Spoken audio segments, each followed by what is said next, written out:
Good morning. I just came to say hi to my horses and noticed all the poop around, and I ended up picking up a wheelbarrow full of poop. And as I'm doing it, these words came to mind. Silence the silent voices. And I often have that topic that just drops into my heart, and then an inner conversation starts. And these words led me to a conversation with myself about the deafening choir of voices within me that nobody ever hears. And you know what? When I started shoveling this poop, those voices, I just made the choice that I'm dumping those voices today with all this horse poo, and it's going to stay on the dung heap, and it's going to disappear from my life.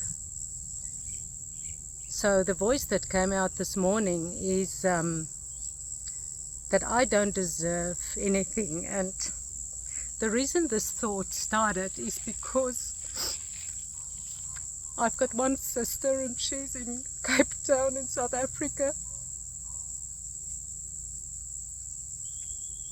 And I've only seen her four times in 22 years.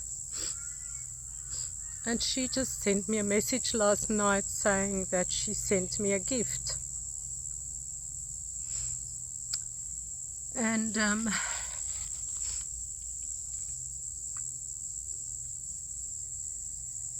I've always said, for as long as I can remember, if I take the 5 love languages, the one that I would just eliminate from my life is the love language of giving gifts. And earlier in this year, I started challenging myself on why I don't want to receive gifts. And this morning, shoveling poop, I allowed that silent voice in me to actually come out and be flung out of my life. And that is that I don't deserve anything. Now, I can honestly not say that somebody has ever said that to me. But what they have said that created this voice are things like, things come very easy to you, or you can say that or do that because it's easy for you. They see successes in my life and they would say something like that. Or they would say something even more hurtful, like, you think you're better than us, as though anybody knows what I'm thinking, unless I record it and post it publicly, as I'm doing right now. So this voice was birthed out of people's opinions of what they see in me, not knowing that everything in my life that has great value has come through great struggle, great trials and great tribulations. I have the most amazing husband, the most amazing marriage I could ever imagine. So much so that my oldest son was only 8 years old when he started saying he wants to get married, because he saw what we had and he wanted that. And today the 2 oldest are already married and they have exactly that. And it's not because we are just blessed to have a great marriage. It's because we will do whatever it takes to make our marriage work. And it's easy to look from the outside at somebody's life and say that it's really an ugly thing to say, that you have it easy. I've had somebody say to me, it's easy for you to talk about making money. It's easy for you to talk about success. See where you are, not knowing the sacrifices and the struggles and the determination to not remain where I used to be. So, you know what, it is a very emotional moment for me. But today I want to also, I'm not recording this for me. I'm recording it for every single one of you hearing this message. Each one of us walk around with a choir, with an orchestra, sometimes overwhelming, deafening, silent voices within us that nobody hears. But you know what? Don't let those voices break you down. Never ever have one of those voices built me up and edified me and lifted me up and encouraged me. That is probably why I choose every single day with every person I encounter to build them up and to lift them up and to help them to be free, to be whole, to be restored. Because if I don't do it for others, I can also not do it for myself.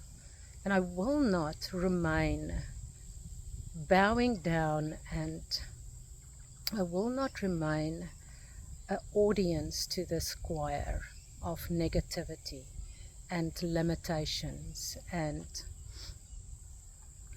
you know, just these quiet voices. So although I'm crying,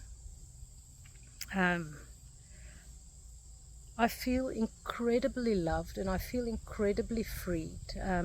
This year was the first year that my children and my husband just gave me literally a pile of gifts.